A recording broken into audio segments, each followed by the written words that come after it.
Welcome to This Explainer.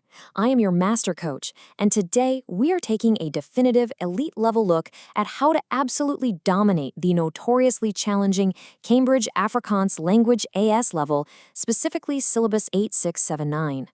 We're zooming in on the complex essay topics that trip almost everyone up: work, leisure, equality of opportunity, and employment. Look, anyone can learn vocabulary, but today we are operating on a completely different level. We're going to deconstruct the exam process step by step, uncover exactly where candidates bleed marks, and rebuild your approach so you can secure those top-tier bands. Get ready, because this is your masterclass in structural precision. But first, we have to address a critical question. Why are these specific essay areas consistently flagged as the absolute most misunderstood in the entire syllabus? It's a massive, frustrating roadblock. You might know your Afrikaans grammar perfectly. You might have an extensive vocabulary. But when it comes to evaluating evidence and drawing high-level conclusions on complex topics like equality of opportunity in the workplace, it often feels like hitting a brick wall. Your struggle here is completely valid, and it's a hurdle shared by thousands of candidates globally. To understand why this happens, we need to look at the anatomy of command words. This is where most students fail before they even pick up their pen.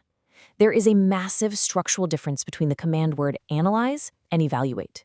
When you analyze the concept of leisure time, you are just breaking it down, showing the examiner its parts. But when a high-tariff, 15-mark question asks you to evaluate or asks to what extent, they don't just want the parts. They want a judgment. They want you to weigh the evidence. If you answer an evaluate question with an analyze response, you're capping your grade at a C, no matter how flawless your Afrikaans is.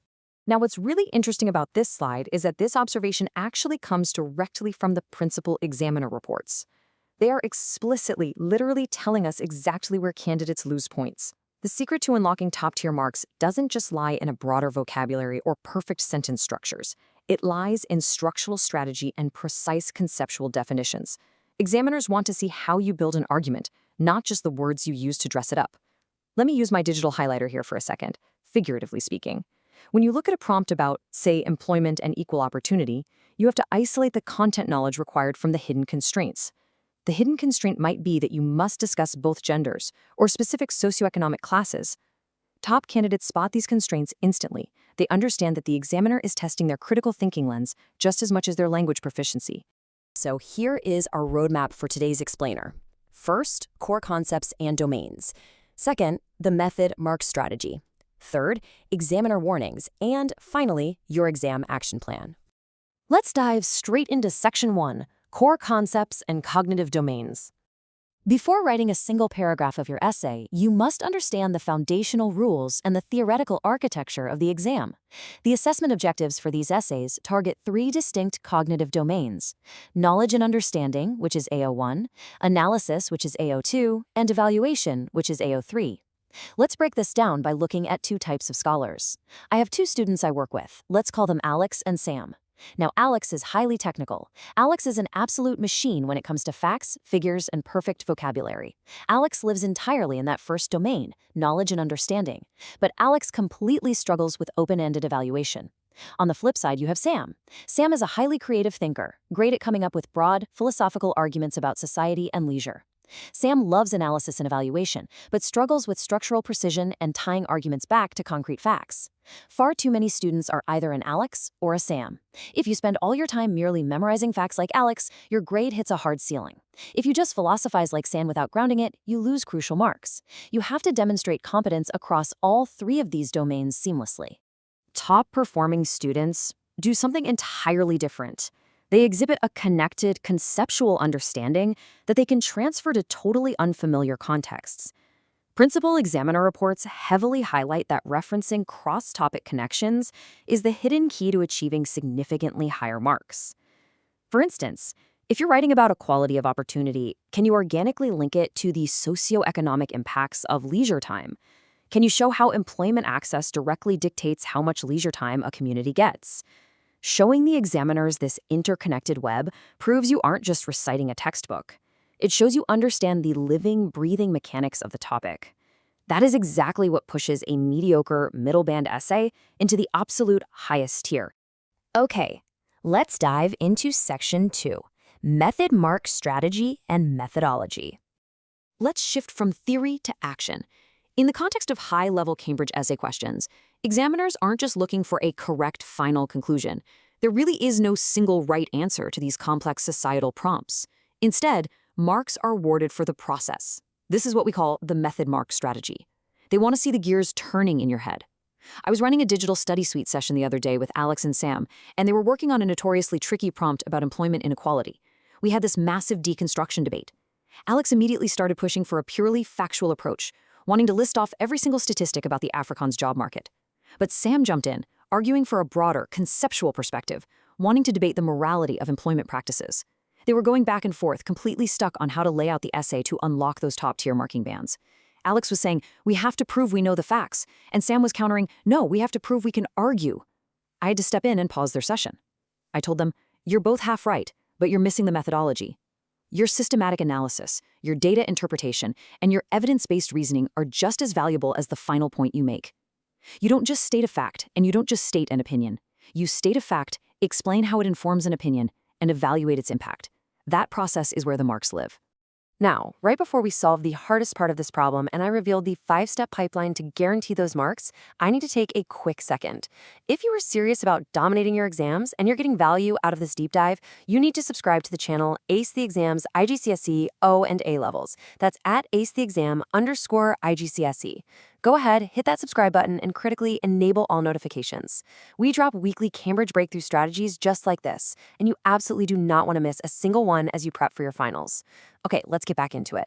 To master this essay process, you need the Deconstruct, Solve, Evaluate pipeline. This is a 5-step problem-solving sequence examiners explicitly look for in your writing. First, identify and extract the relevant given information from the prompt. Second, break your argument into logical steps. Third, solve the question systematically, meaning paragraph by paragraph, point by point. Fourth, check your arguments for reasonableness. Does this actually make sense in the real world? And fifth, make fully justified recommendations or conclusions. This precise pipeline ensures your essay isn't just a chaotic brain dump, but a meticulously constructed, unshakable argument.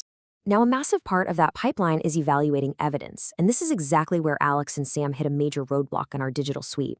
They were drafting a model response paragraph by paragraph on screen, and everything was going great until they tried to link a paragraph about work hours to a paragraph about leisure. They couldn't figure out how to transition smoothly without losing the thread of their argument.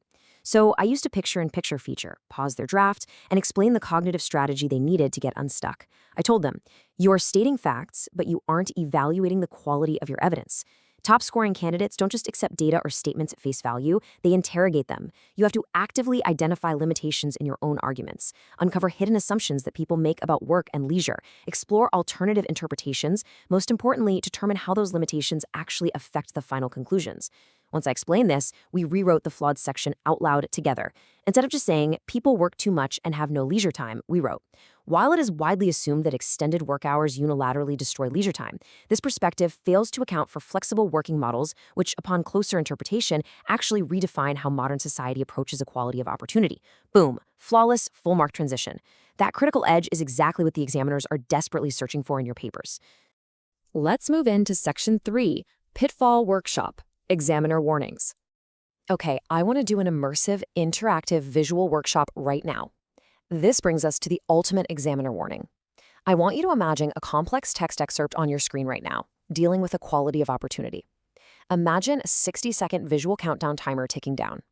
Look at the difference between a generic, context-free response and a top-scoring context-specific one.